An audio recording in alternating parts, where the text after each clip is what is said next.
Dormito a tratti, però nel mio letto. Quella è la cosa importante. Prima notte fuori dal carcere di Montorio Veronese per Massimo Zen, dopo la grazia concessa dal Presidente della Repubblica. E così, sotto il portico della sua abitazione di Cittadella, smaltita l'emozione, Zen torna anche su quella drammatica notte dell'aprile 2017. Quella notte pensi al prima e al dopo, quindi devo ancora trovarci in mezzo un sì o no, lo rifarei, non lo rifarei. È una cosa, allora, è sempre brutto quando muore una persona, chiunque sia, soprattutto quando non è voluta la cosa, perché non è stata fatta apposta. Però nel prima, nel dopo, non lo so. Devo ancora... Per certe cose sì, per certe cose no, non lo so. Zen lancia anche un messaggio alla famiglia di Manuel Maior, il 37enne, che quel giorno perse la vita.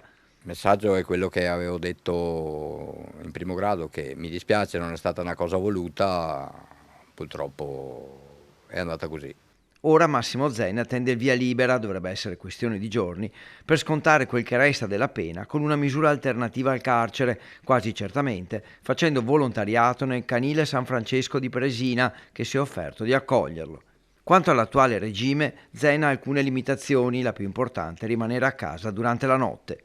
Ho dalle 22 alle 7 di sera e poi altre limitazioni, devo sentire la UEPE, devo parlare con loro sugli orari per andare a fare volontariato. 2 o 3 giorni, diciamo che se anche non comincio subito, però prima devo iniziare con la salute.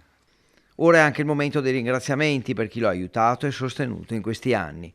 Lei, che mi è sempre stata vicina, e mia moglie è come tanti la definiscono, una macchina da guerra.